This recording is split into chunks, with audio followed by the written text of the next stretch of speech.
काय काय नवरे चांगले असते तरी बाया त्रास देतात, भांडे आपटतात घरात भांडण झाल्यावर.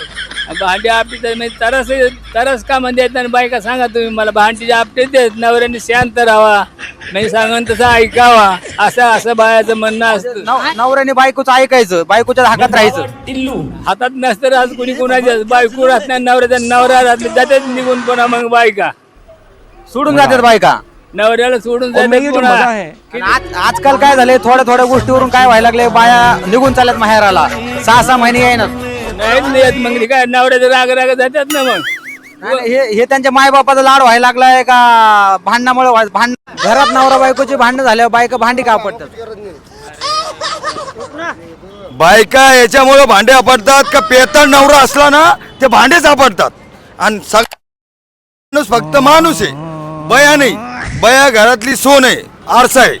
घरात नवरा बायकोची भांडणं झाल्यावर बायका भांडी का आपटतात? बायको नवऱ्यात त्रासामुळे भांडी आवडते, कारण की नवरा माराव ना म्हणून. काय काय नवरे चांगले असते तरी बायका का भांडतात?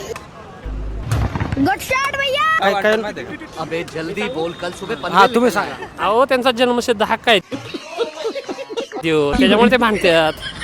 भांडी का आपटतात तुम्हाला? भांडी नाही आपटले तर नवऱ्याला कसं कळणार मी चिडले म्हणून. हा म्हणजे ते खून आहे का? हा आजकाल नवरा बायकोचे भांडण झाले का बायका घर सोडून जातात, काय कारण आहे त्याचं? कारण कसं आहे माहित आहे का, बाकीच्याला पण त्यांना सवय लागलेली आहे. कसं माहित आहे का, एखाद्या आता बायकोला थोडंसं काही बोललं, स्वयंपाक झाली, आता चिकन भेटते स्वस्त, आणले तांदूळ, टाकले बिर्याणी, हे मोबाईल बघत बसते. मोबाईल बघा त्याच्याबद्दल काही नाही, पण तिच्यामध्ये रिकामेच बघत बसते ना. मोबाईल बघण्यामुळे भांडण होतात नवरा बायकोचे. कारण की मोबाईलवर असे काही मेसेज येतात किंवा असे काही व्हिडिओ येतात की ते बघून त्यांना अशी सवय लागते, घालण्याची सवय लागते. चांगलं बघा ना, ज्ञान घ्या, 2 पैसे कसे कमायचे ते बघा मोबाईलमध्ये, विनोदी बघा, भजन आहे का, गीत आहे का, जुने गाणे आहे का, ते भलके जाता बघतात रिकामे वाईट, आणि ते बायकोला सवय लागते. नवरा बी मग असं बघतो आणि त्याला बी मग सवय लागते बेकार, त्याच्यामुळे भांडणं होतात, बाकी काही नाही. भांडणाचं मेन कारण मोबाईलच आहे. काय नाही, जर बायकोनं भांडणं केलं तिला एकच द्यायला मोठे बघून पण असं द्यायचं की डबल उद्यापासून स्वयंपाक केला पाहिजे, बिर्याणी बंद. ते बिर्याणी भेटते स्वस्त. नवऱ्याचं सगळं ऐकलं पाहिजे या कराट्यामध्ये. हो, कारण की सरकार बी चिवती आहे ना. तांदूळ देतो फुकट, स्वस्त फुकट तांदूळ देते, चिकन भेटते स्वस्त. आज चिकनाची जे हलकं मटण असते त्यामध्ये बिर्याणी टाकली की बाई काय करते, बसते का कोपऱ्यामध्ये व्हिडिओ बघते आणि बस ते शिजते, ती कुकर फुटते, कधी कधी घरी उलटात, काही होत नाही. मोबाईल मध्ये लक्ष गेलं तर काय स्वयंपाकाचं लक्ष जात नाही, गॅसकडे लक्ष जात. बस त्याच्यामुळेच गॅस, चूल पण नाही. आता चूल असते तर 1 घंटा लागला असतं स्वयंपाक करायला. बसते बाई, काडी लाव, हे लाव, ते लाव, अमकं लाव, टमकं लाव. गॅसमुळे वेळ भेटते, मोबाईल मध्ये मग ते मोबाईलचा बघायचा नाद लागतो.